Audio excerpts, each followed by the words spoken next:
O encerramento dessa segunda-feira deve dar muita esperança para você. Mais um general criticou a justiça e eu acredito piamente que agora vai.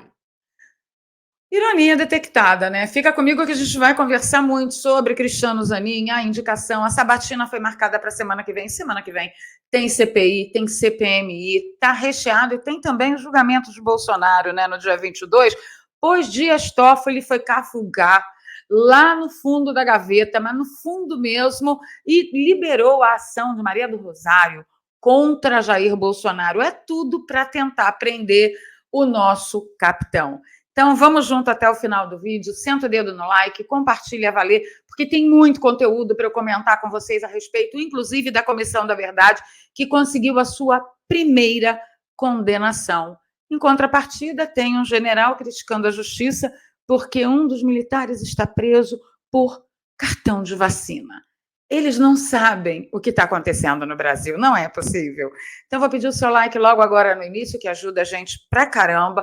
O seu compartilhamento nas redes sociais e nos grupos de Telegram e Zap. Se você é novo por aqui, um bom negócio é você se inscrever e ativar o sininho. Bom, vamos começar pela tentativa de gênio, né? Todo mundo tentando o tempo inteiro dizer que Bolsonaro é um gênio. Numa matéria de 15 de fevereiro de 2023, a Andréa Sade disse que investigação sobre Geno e Yanomami é vista por aliados como principal ameaça de prisão para Bolsonaro. Então, a gente não tinha nem número, né, de mortes ali no Yanomami. Mas o mesmo G1 traz aqui uma matéria de 23 de maio de 2023, dizendo que a terra Yanomami registrou 122 mortes de indígenas em 4 meses de emergência na saúde. 54% são de crianças e adolescentes.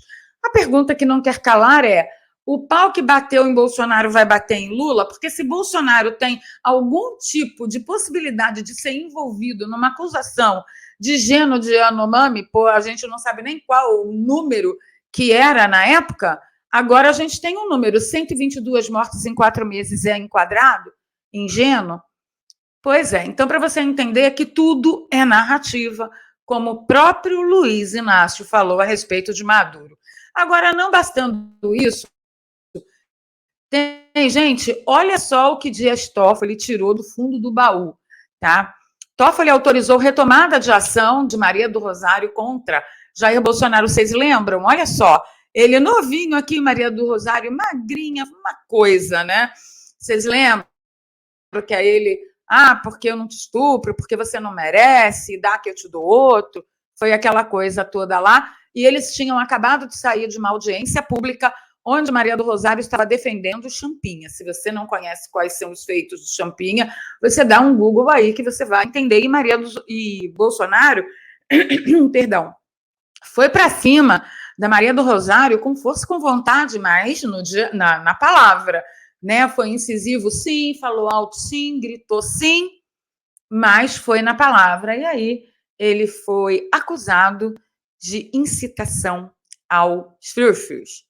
É aquela palavra que a gente não pode falar. Então, como eles não estão encontrando nenhum arcabouço jurídico legal com provas para prender ou condenar Bolsonaro e deixá-lo inelegível, foram cavucar isso aí. Eu acho que eles estão tentando requentar uma matéria antiga, uma narrativa antiga, para ver se junta. Quanto mais narrativas, mais o cara fica na M. Não vão conseguir. Não vão conseguir.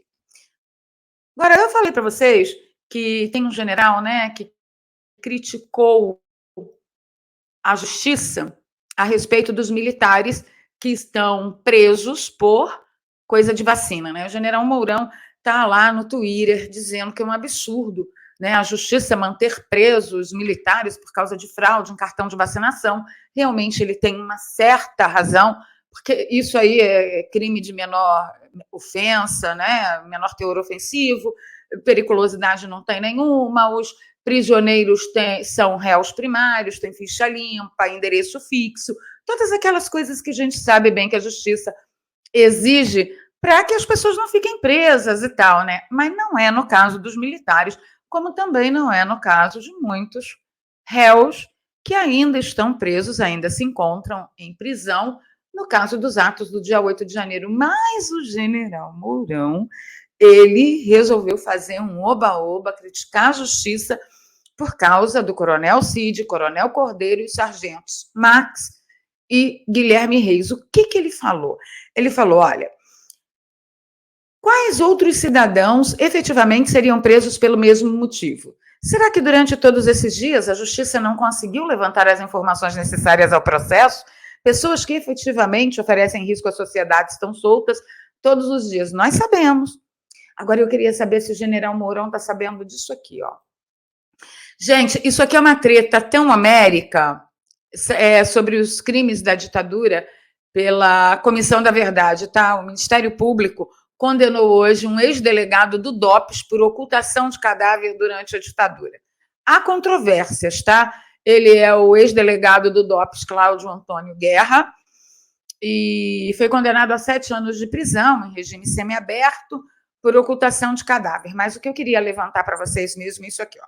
Na sentença, a Justiça Federal reconheceu a imprescritibilidade dos crimes sob apuração, aqui considerados como crimes contra a humanidade, ou seja, de lesa humanidade, em atenção à Constituição da República, às normas internacionais de direitos humanos e à jurisprudência sedimentada no âmbito dos sistemas global e interamericano de proteção aos direitos humanos. Para você que não sabe do que se trata, quando aconteceu, com muitas aspas, a redemocratização do Brasil, e eles foram escrever a Constituição Federal, houve um acordo mútuo de que não se perseguiria nem se criminalizaria nada do que a esquerda fez e também nada que a direita fez, que o militarismo fez e seus agentes fizeram. Foi um acordo. Qual foi a proposta? Vamos deixar tudo no passado e começar de novo. Aí as fichas foram sendo limpas, né? E agora, 30 e tantos anos depois, nós temos o quê? Nós temos a criminalização daqueles que, pelo acordo da redemocratização, né, deveriam estar livres. Por quê? Porque eles estavam numa exceção de regime, né? Mas não. Agora que todos os marginais, todos os criminosos, todos os terroristas que explodiram cidadãos de bem, inocentes, tiveram as suas fichas limpas e a anistia, ela foi tão bem feita que todos que participavam de guerrilha e outros atos que eu não posso entrar em detalhes aqui, eles foram anistiados e chegaram até a presidência do país, né? O mais alto cargo, alguns foram parar em outros tantos altos cargos, mas para os militares parece que essa calmaria acabou e o general Mourão preocupado com gente que está preso há meses, né, por causa de cartão de vacina. Eu espero que seja só um delay e que ele não tenha recebido a notícia. Na minha opinião, daqui para frente, alguns militares e principalmente o generalato se enfiará debaixo da mesa e não sairá nunca mais. Por quê? Porque aqui está a primeiríssima prova de condenação que atropela a anistia, que foi o acordo estabelecido para o reinício de uma república, de uma democracia saudável. Ou seja, não faça acordo com o comunista, ele nunca cumprirá. Bom, a gente queria muito saber a opinião de vocês. Deixa aí para mim, brava gente, por favor. Bom, semana que vem foi marcada aí a sabatina de Zanin e eu quero comentar com vocês sobre algumas perguntas que eu acompanhei na Oeste. Vou diminuir aqui o visor só para não levar um ban. E eu acho que não é só perguntas que a gente tem que orientar os senadores. Espera aí, vamos voltar aqui. A Revista Oeste levantou com o público, né? Quais eram as perguntas primordiais para os senadores fazerem durante a sabatina de Zanin, né? E aí eu pesquei ali algumas perguntas que eu quero comentar com vocês. Olha só. Uma delas, existe democracia na Venezuela? É atribuição exclusiva. Bom, e se ele responder que não existe democracia, eu, se fosse senadora, perguntaria para ele o que o senhor pretende fazer em relação ao seu ex-cliente, atual presidente da República, em relação a ele ter trazido um ditador e ter recebido com honra de Estado e ter assegurado que aquilo lá não é uma ditadura e que nós devemos ajudar o regime desse ditador. E se ele disser sim, é uma democracia, aí, meu amigo, você põe o boné e sai correndo, porque aí o caldo está todo entornado. Vamos ver outra. Exclusiva do presidente da República conceder qualquer tipo de indulto? O senhor vai se considerar... Também é prerrogativa exclusivamente do presidente a conceder indulto?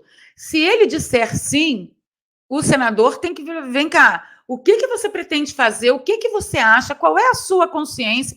Qual é a sua concepção de ver Daniel Silveira preso até agora com o indulto cancelado, a graça cancelada pelo órgão, pelo departamento que o senhor vai ocupar na República? Porque não tem que ficar só na pergunta, tem que orientar tudo para os senadores, gente. Tem que orientar tudo. Próxima. Impedido de participar de julgamentos que envolvam o presidente Lula? Essa é a melhor de todas. Se ele disser que vai se declarar impedido, ok. E se na hora ele não realmente se declarar, a gente, pelo menos, como a Ana falou, a gente pelo menos tem um registro do quanto ele nunca foi uma opção. Lula foi absolvido pelo Supremo ou houve uma mudança do local de julgamento? Essa é sensacional. Essa é bem sensacional e bem preponderante, porque ele foi o advogado, né? Ele foi absolvido. Se ele disser que foi, aí a gente tem que perguntar. Então, todos os envolvidos na Lava Jato têm que ser absolvidos também, e todo o dinheiro que foi devolvido pelos criminosos e nas delações premiadas precisam ser retornadas para os criminosos. O senhor está dizendo que se Lula é inocente, todo o resto também é. Agora, se ele disser, não, Lula não foi inocentado, foi só uma mudança de CEP, aí ele complica todo o STF. Por quê? Porque se houve só uma mudança de CEP, Lula não teria que ter ficha limpa, não poderia ter concorrido à eleição, e o resto você já sabe. Deputados e senadores podem ser punidos por quaisquer opiniões, palavras ou votos? Aí a gente tem que puxar a feira, né? Se ele disser que pode, o senador tem que perguntar, me mostre a lei onde diz que a Constituição Federal, na Lei 53, que diz que não pode, onde é que está a lei que suprime essa? O senhor não leu a Lei 53, o artigo 53? O senhor não leu? Então o senhor não tem saber jurídico. Gente, vai ser uma batalha. Vamos seguir. Quais são os requisitos que permitem a prisão em flagrante? Essa vai ser maravilhosa, porque teve um monte de gente aí com mandado de prisão em flagrante. Prisão em flagrante não enseja mandato, né? Mandado. Prisão em flagrante é quando você prende a pessoa na hora que o ato está acontecendo. E aí eu também levantaria que escárnio é esse de flagrante perpétuo, porque é um vídeo. Também colocaria isso.